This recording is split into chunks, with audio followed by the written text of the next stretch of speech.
Avanzan as obras do Hospital Gran Montecelo de Pontevedra. Os traballos atópanse xa a un 85% da súa execución. A folla de ruta pasa por rematar as obras a mediados deste ano para continuar coa equipación das novas instalacións. O traslado dos servizos realizaríase na primeira metade do 2026. Que tal, saúdos? Falamos do Gran Montecelo de Contado, pero antes avanzamos outras novas en titulares. Sanxenxo e Poio concorrerán xuntos unha axuda europea de case 9 millóns de euros. Con estes fondos, os municipios plantexan a execución de 3 proxectos: o edificio do novo mercado de Sanxenxo, un plan de humanización e conexión entre Raxó, a Graña e a Areas e 2 plataformas Smart City.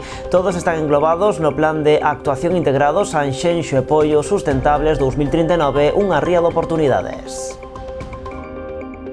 O Concello de Ribeira acometerá o acondicionamento da Casa da Cultura de Castiñeiras e a súa contorna. Así o acordou a Corporación de xeito unánime a raíz dunha proposta do Partido Popular. Solicitaban a instalación dunha varanda na baixada cara ao adro da igrexa, así como diversas actuacións de mantemento na propia instalación.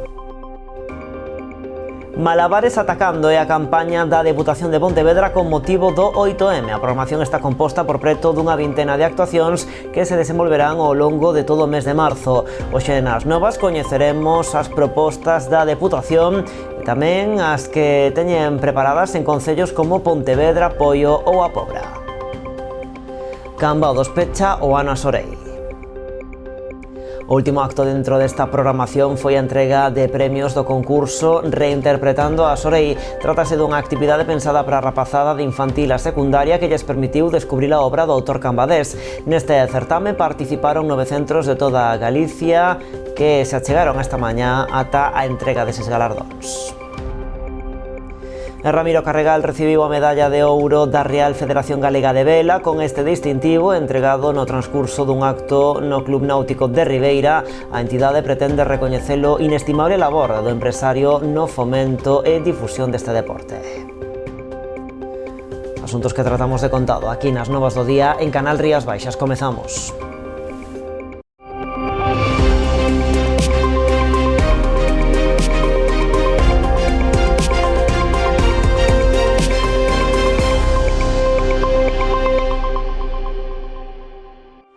Avanzan as obras do Hospital Gran Montecelo de Pontevedra. Os traballos atópanse a un 85% da súa execución. A folla de ruta pasa por rematar as obras a mediados deste ano para continuar coa equipación desas novas instalacións. O traslado dos servizos realizaríase na primeira metade do 2026. Hoxe visitou os traballos unha delegación de Pontevedra do Colexio Oficial de Arquitectos de Galicia, que considera que o edificio do novo hospital converterase nun referente arquitectónico. Este 2025 será o ano de traballo máis intenso nas obras do Gran Montecelo. Así o asegurou o xerente da área sanitaria Pontevedra e o Salnés.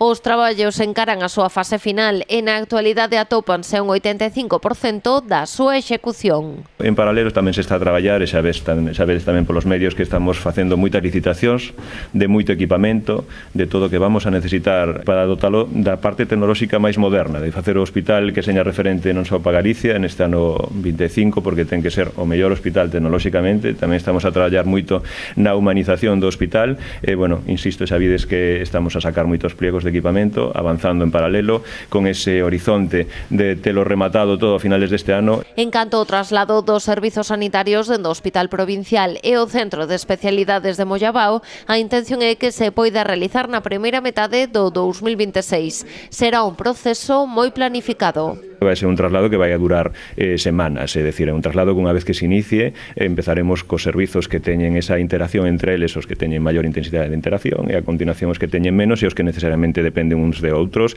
e así estaremos semanas no traslado, que vai ser un traslado milimétrico, lóxicamente cirúrxico, moi estudado, con moito detalle, e que lóxicamente ten que garantir antes de nada que os pacientes van a ter unha continuidade asistencial. Hoxe visitou as obras do Gran Montecelo unha delegación de Pontevedra do Colexio Oficial de Arquitectos de Galicia. O seu presidente destacou a importancia deste edificio, chamado a ser, dixo, un referente. Interés arquitectónico, claro que ten polo que acaba de dicir o Alberto, ¿no?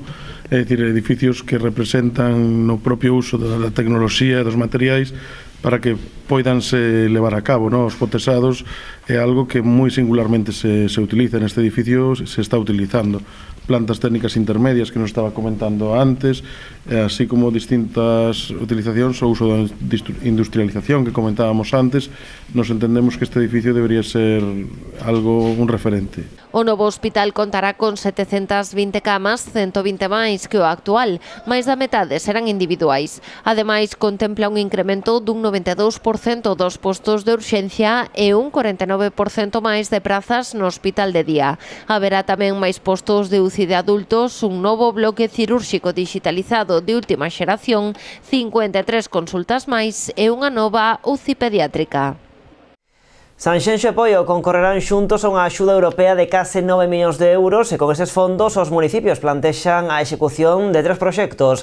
O edificio do novo mercado de Sanxenxo, un plan de humanización e conexión entre Raxó, A Granxa e Areas e 2 plataformas Smart City. Todos están englobados no plan de actuación integrado Sanxenxo e Poio Sustentables 2039, unha ría de oportunidades. A construción da nova praza de abastos do Concello sanxenxino sería o proxecto o que se destinaría a maior parte do orzamento, algo máis de 6 millóns. Trátase dunha actuación integral e de rexeneración de espazos públicos nun inmoble no que, ademais do mercado, se instalarán outros servizos como a biblioteca municipal, unha sala polivalente e un espazo gastronómico parcialmente ao aire libre.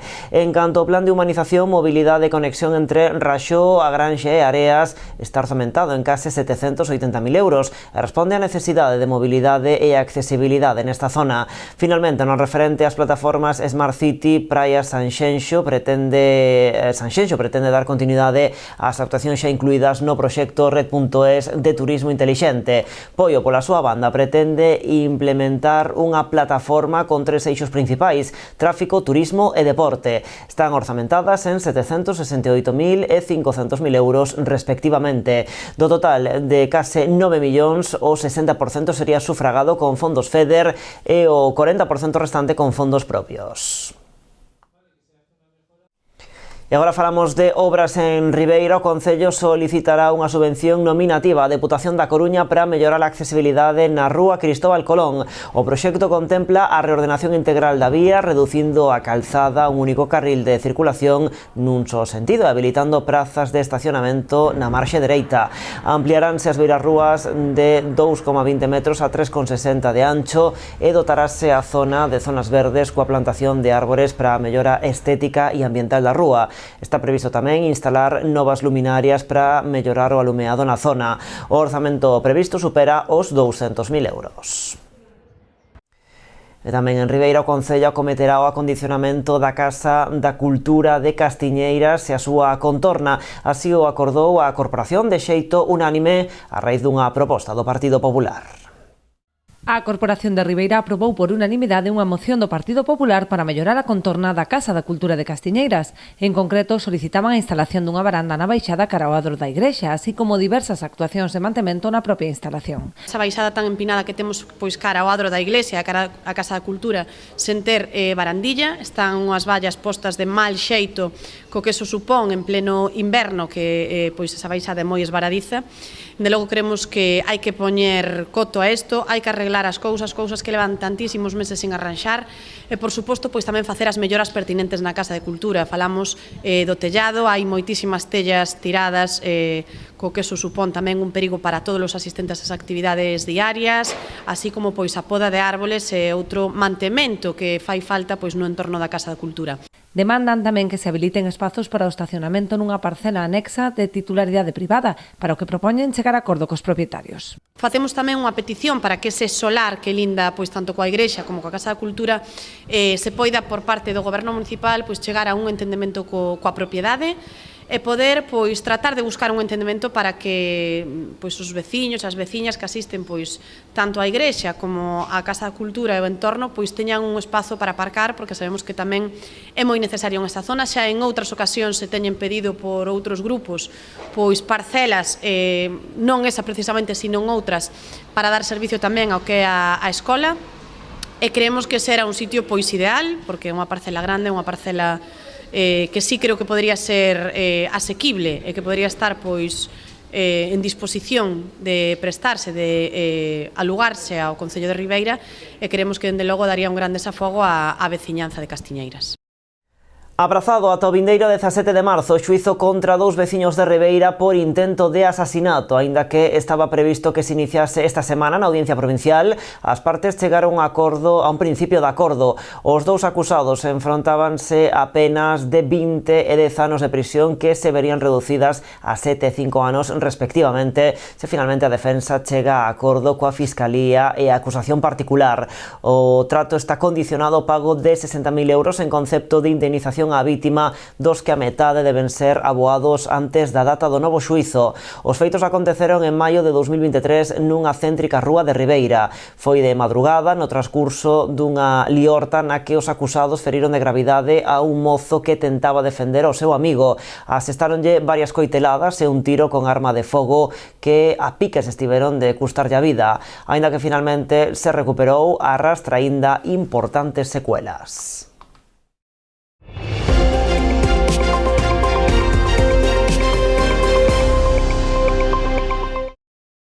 Malabares atacando é a campaña da Deputación de Pontevedra con motivo do 8M. A programación está composta por preto dunha vintena de accións que se desenvolverán ao longo de todo o mes de marzo.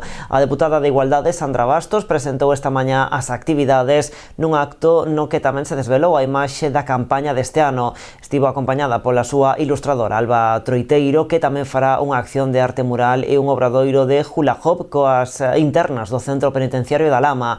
O acto central do 8M celebrarase o venres 7, consistirá na lectura dun manifesto a cargo do Club Poio Fútbol Sala e no reparto de materiais de sensibilización. Ese mesmo día tamén se publicarán as bases da segunda edición do concurso escolar E ti que pensas de Igualdade, que premia a reflexión entre a rapazada con traballos en formatos como banda deseñada, cancións, podcast ou videopoesía. Tamén se anunciou a posta en marcha da terceira antoloxía de podcast Aquí faltan páxinas. A programación de Malabares atacando completarase coa gala Cirqueiras.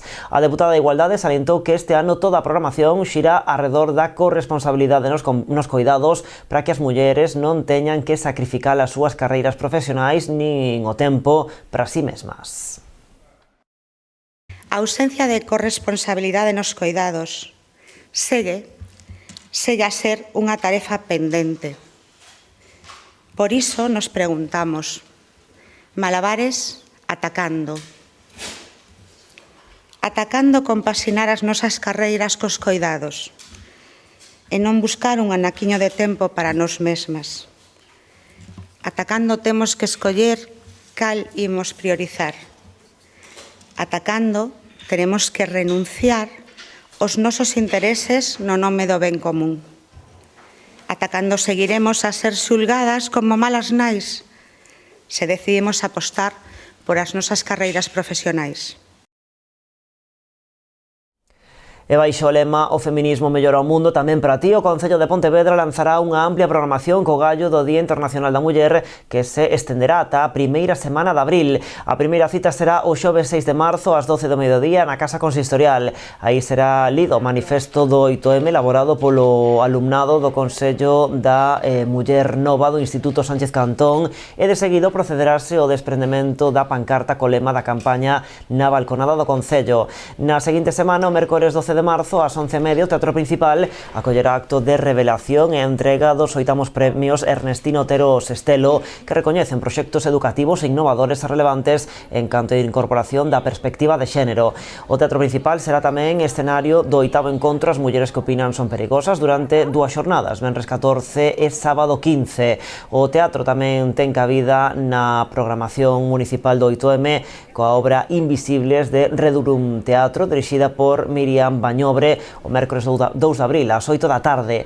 Por último, a Concelleira de Igualdade aproveitou a presentación dos actos do 8M para facer un chamamento á participación nas movilizacións sociais do Día Internacional da Muller que se celebrarán en Pontevedra. Unha pola mañá convocada pola CIGA e a da tarde convocada polo Colectivo Feminista de Pontevedra. O Concello de Poio tamén ten lista a súa programación co gallo do Día Internacional da Muller. Comezará o venres 7 de marzo co homenaxe Mulleres que fan pollo, un recoñecemento á traxectoria de 5 veciñas nunha peza documental realizada por Quique Morales. Todas elas foron escollidas polo Consello da Muller do municipio. Xuntámonos coas persoas coas que conviven, con fillos, con compañeiros, e lles puxemos nun brete complicado, que foi preguntarlles, imaginade que esas mulleres, estas 5 mulleres, non estiveran na vosa vida. Bueno, moitos non teñen resposta directamente, non son quen de imaginar como sería a súa vida sen esas mulleres. Eu creo que dá fe do inmenso traballo que fixeron, pero todos coincidían nalgo que non sería o mesmo, que a súa vida, insisto, non emocional, senón a súa propia vida física sería completamente diferente sen o inmenso traballo de Carmen, Rosalía, Alicia, Ángela e Peregrina. Creemos que a campaña que estamos facendo no noso Concello que é unha campaña real, unha campaña especial e, sobre todo, que para nós é moi importante, unha campaña que identifica o que é o noso Concello. Por eso, mulleres que fan pollo serán, son e foron importantes no que é o desarrollo do noso Concello. Carmen Agís, de Raxó, é propietaria do restaurante La Meiriña. Rosalía Lores, de Samieira, a alma do entroido de Samieira, e cunha gran implicación en numerosos colectivos. Alicia Martínez, de Combarro, cunha grande vocación de servizo público como enfermeire durante uns anos tamén como concelleira da corporación. Ángela Fernández, de San Xoán, emprendedora do mundo do mar. E Peregrina Veiga, de San Salvador, do restaurante Casa Angelita. Son as 5 mulleres referentes ás que o Concello de Poio homenaxerá este ano polo 8M. A programación complétase con outras actividades como a exposición do collage da artista Mai Ferreira na mostra Mulleres Invisibles, que se poderá visitar no Casal de Ferreiros entre os días 14 e 28 de marzo. A artista impartirá tamén un obradoiro no Instituto de Poio. Tamén para o alumnado de secundaria proxectaránse varias curtas con temática sobre igualdade en colaboración con Novos Cinemas. Ademais, no centro instalarase o stand Agresión Off, eu digo. E o Concello da Pobra presentou tamén o programa de actos para conmemorar o Día Internacional da Muller. Un dos actos centrais desenvolverase o propio día 8 cunha manifestación que partirá da Praza Alcalde Segundo Durán ás 12 da mañá. A Concellería de Igualdade presentou esta mañá os actos programados co gallo da celebración o vindeiro 8 de marzo do Día Internacional da Muller. Un dos actos centrais desenvolverase ese mesmo día e consistirá nunha manifestación que partirá ás 12 da mañá dende a Praza Alcalde Segundo Durán. Convocamos para ese día 8 de marzo unha manifestación para reclamar unha sociedade sen fendas de xénero, unha sociedade máis igualitaria. O punto de encontro vai ser a Praza Alcalde Segundo Durán ás 12:30 da mañá. Dende ali pasaremos ao xardín e recorreremos a Rúa Extremo e a Rúa Unión ata o Concello, onde, diante do propia Casa Consistorial, pois leeremos o manifesto da FERAMP. Ademais desa movilización, o Concello terá unha ampla variedade de actividades ao longo de todo o mes de marzo, tratando temas que afectan directamente ás mulleres, como pode ser o da saúde mental. O venres 7 de marzo poderemos asistir ao Centro Sociocomunitario da Pobra a un faladoiro sobre saúde mental e xénero. É un faladoiro que vai xerar debate, vai xerar reflexión respecto a este tema e nel participarán Antía Yáñez, a escritora Antía Yáñez, Claudia Morán, a xornalista, e a psiquiatra e divulgadora científica Iria Veiga. É unha actividade que empeza ás 6 da tarde e que a entrada é de balde. Complétase tamén cunha nova edición das Xornadas de Muller e Ciencia, o día 15. Nesta ocasión, as relatoras coas que nos acompañan son Janet Rodríguez Pallares, licenciada en Bioloxía e doutora en Medicina e Cirurxía pola Universidade de Santiago de Compostela e abordará o tema "Podo o cerebro repararse a sí mesmo?". Tamén contaremos con Xana Álvarez Bermúdez, enxeñeira agroforestal da Universidade de Vigo, que nos falará do biodiésel a partir das algas mariñas. Tamén se desenvolverá un obradoiro de masculinidades no Instituto a cargo de Xosé Cabido, dirixido a profesorado e familias, un curso de defensa persoal para mulleres e inaugurarase unha exposición titulada O Museo das Equidades, conformada polos traballos realizados polos alumnos do Colexio Salustiano Reieiras, inspirados na escultura realizada pola artista Isabel Soler, que homenaxea as mulleres víctimas de violencia de xénero. O Auditorio de Ribeira acollerá ao longo deste mes de marzo varias sesións de teatro afeccionado e 2 monólogos. Coñecemos o detalle desa programación logo da publicidade.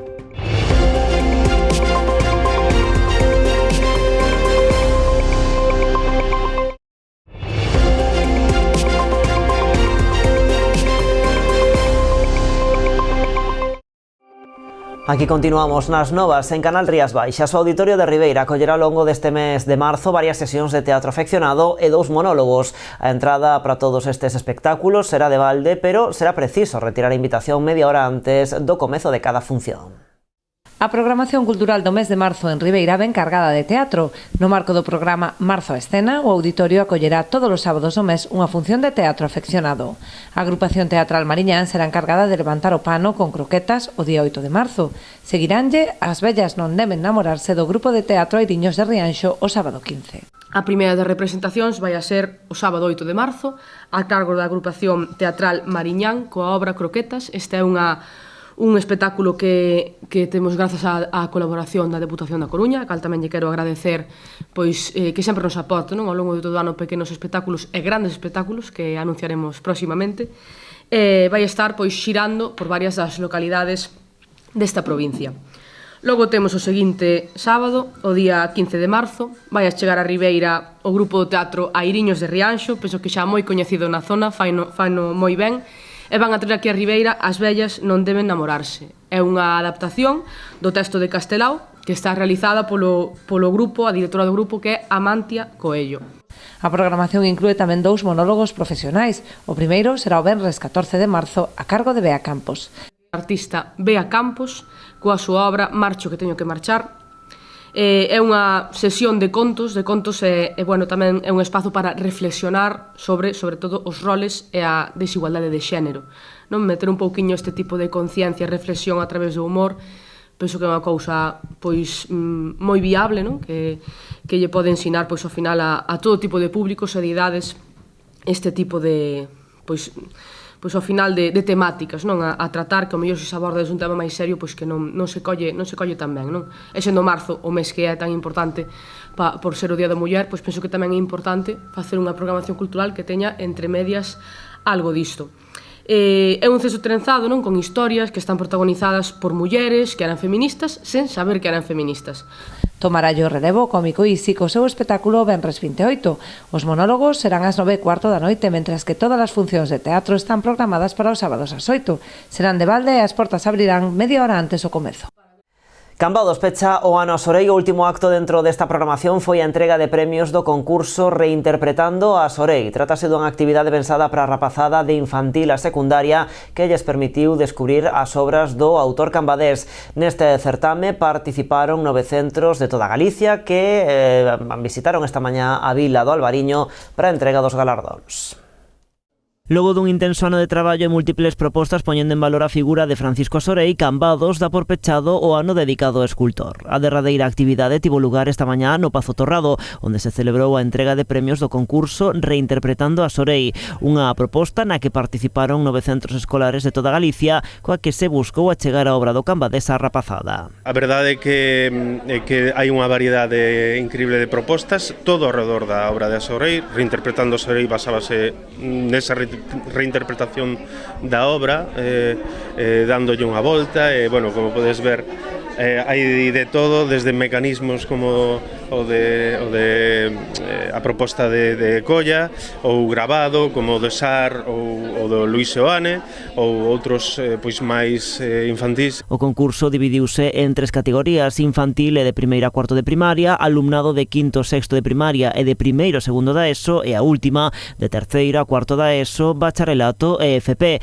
En total, 25 obras. Entre as premiadas, ademais, algunhas da nosa contorna, como un accésit da categoría dos maiores que foi para o IES Faro das Lúas de Vilanova, ou esta proposta do Colexio de Corbillón en Cambados. Está elaborada pola rapazada de segundo de primaria e fíxose co primeiro premio da súa categoría. É unha man e tiene letras e é un número. Estábamos con Narcía, turnámonos en 2 grupos para de vez en cando facer unha cada unha. Foi un pouco fácil e un pouco difícil. Tardamos un poquito a hacer todo y tuvimos que hacer un poco de intentos. Yo si fuera la manito, pues quedaríamos de primeros. A entrega de premios deste certame asistiu tamén o presidente da Real Academia Galega de Belas Artes, entidade que dedicou o 2024 á figura da Sorei. Unha das pretensións que temos na Academia cando declaramos o Día das Artes Galegas é precisamente difundilo na xente nova, non? Porque é o futuro da nosa cultura e o futuro do noso país. E, por lo tanto, esta é a primeira experiencia na que se fai un concurso a nivel de escolar medio e inferior no sentido de promocionar a figura de un artista como a Sorei. Tanto dende a Real Academia como dende o Concello salientan o esforzo que supuxo a organización dos actos arredor do Día das Artes Galegas, celebrando tamén o seu gran impacto na vila, así como no resto de Galicia. Neste sentido, lembraron que pro mes de outubro está prevista ademais unha nova exposición centrada en a Sorei na Cidade da Cultura en Santiago.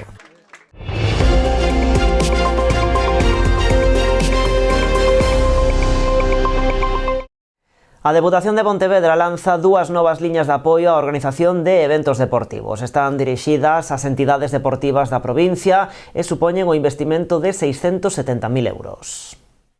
Isto xa é un tema de política e é a nosa bandeira. Somos a provincia do deporte e nós somos a Diputación do Deporte e sen vós sería imposible. De nada vale que as administracións puxéramos esos recursos, que, xa digo, tamén case a nosa obriga, pero detrás do traballo que hai de todo o que facedes, e logo deste talento que hai aquí ás miñas costas, un talento que non se pode medir en base aos resultados, ou eu son partidario deso, senón todos os valores que están aprendendo e inculcándoslle no día a día, no que os adestradores teñen gran parte de culpa. Primeiro porque Ribadumia aposta polo deporte e necesita que as administracións aposten polo deporte e que aposten polo deporte de Ribadumia, non? En xeral, pero despois, sobre todo porque Ribadumia apostou por os distintos eventos que se poden levar a cabo, non? Os distintos eventos deportivos. Para nós o turismo tamén é algo moi importante e dentro do turismo fomos capaces de conxugar, ou estamos intentando conxugar precisamente ese turismo deportivo, non? Que ao fin e ao cabo nos axuda a desestacionalizar e iso necesitamos a man precisamente das institucións, en este caso da Diputación. A que conta cunha maior dotación económica e a liña de axudas para clubes deportivos da provincia de Pontevedra, as federacións autonómicas e españolas. Está dotada con 550.000 euros, 50.000 máis que no 2024. Por un lado, 300.000 euros dirixense a competicións deportivas federadas oficiais de ámbito estatal ou internacional e tamén competicións ou eventos deportivos de ámbito internacional e de alto impacto, mentres que os 250.000 euros restantes destínanse ás competicións oficiais e non oficiais de todos os ámbitos territoriais. As entidades beneficiarias poden recibir ata 12.500 euros. Con estes recursos poderánse financiar gastos federativos, de viaxe, de organización, publicitarios, sanitarios, de material e premios. Novidosa é a segunda medida de apoio, unha liña de axudas para financiar a compra de bens pros participantes en eventos deportivos realizados na provincia ou financiar servizos para eses eventos.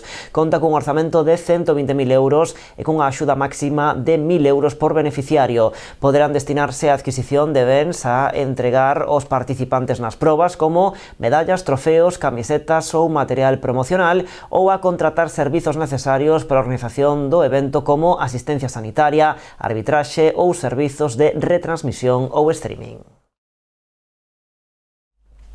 Ramiro Carregal recibiu a medalla de ouro da Real Federación Galega de Vela. Con este distintivo entregado no transcurso dun acto no Club Náutico de Ribeira, a entidade pretende recoñecer o inestimable labor do empresario no fomento e difusión deste deporte. A vela forma parte indispensable da traxectoria de Ramiro Carregal, non só no eido profesional, senón tamén persoal. Amante deste deporte, pode presumir de moitos logros tanto en competicións como na organización de eventos para achegar a vela ao gran público. Muchos son los méritos de don Ramiro Carregal Rey, en especial su amor y pasión por la mar, a la que ha dedicado su vida en lo profesional y en lo personal, con una trayectoria llena de éxitos que siempre hemos celebrado con mucho júbilo y en honor por tener a tan distinguido representante. Esta medalla de oro de la Real Federación Gallega de Vela es símbolo de agradecimiento y también del reconocimiento de todas las personas apasionadas por el deporte de la vela que siempre han visto en la figura de don Ramiro a un valedor y mecenas, ya no solo en el ámbito del deporte, sino también en el de la ciencia y la investigación médica. Promoveu as primeiras regatas acompañadas de catamaráns para que os espectadores puideran seguir todo o percorrido e foi un dos fundadores do Náutico e da Escola de Vela de Ribeira, canteira de grandes regatistas. Yo llegué a Ribeira, decidí crear el Club Náutico de Ribeira. Éramos 6, con Borien y Ótimes. A continuación nunca pensé que podíamos llegar a tener una escuela de vela con la cantidad de 400 niños y campeones con calidad y clase. Y por lo tanto me consideré que en Ribeira era mi vida y me quedé aquí. Este extenso currículo fixo merecedor da medalla de ouro da Real Federación Galega de Vela, que recibía este mediodía da mans do presidente da entidade. Os socios acordaron de xeito unánime outorgarlle este distintivo que tan só ostentaba ata o momento o rei emérito. Ese acuerdo que yo creo que bien hecho y reconociendo como Dios manda tu labor y tu apoyo a la vela ligera y a la vela de crucero a lo largo de muchos años, de los méritos tuyos que dan lugar a la entrega de esta medalla de oro. Medalla de oro, por cierto, que la primera la recibió el verano pasado el rey emérito don Juan Carlos y hoy la segunda es para ti, que creo que es un honor para todos nosotros. Arroupado por numerosos amigos e compañeiros do mundo da vela, Ramiro Carregal agradeceu as mostras de agarimo recibidas en recoñecemento ao seu labor de mecenazgo no eido deportivo social. Falamos agora de ciclismo. Esta mañá presentábase a 11ª edición da BTT Ría de Noia. A proba organizada polo Club Ciclista Atoxo vaise celebrar o domingo día 9 de marzo. Nela prevese unha participación próxima aos 400 corredores. Os afeccionados ao mundo do cicloturismo terán unha cita o vindeiro domingo 9 de marzo coa disputa da 11ª edición da BTT Ría de Noia. A proba presentada esta mañá no Concello está organizada polo Club Ciclista Toxo. Como en anteriores edicións, terá un carácter lúdico e non competitivo, con 3 distancias de 25, 40 e 50 kilómetros. A saída da proba está prevista para as 9 da mañá dende La Barta. Preparamos un recorrido con 3 distancias diferentes, que serán 25 km, 40 e 55 km, recorrendo diferentes montes do Concello de Noia. Este ano acudiremos ao San Lois, onde, se o tempo nos acompaña, habrá unhas vistas espectaculares, así como a parroquia de Santa María de Roo, Tambre e volta pola Barquiña. A proba conta un ano máis coa colaboración do Concello, de onde animan a participar nela. Dende o Concello animamos a todos os ciclistas interesados en participar nesta proba a que fagan xa as súas inscripcións.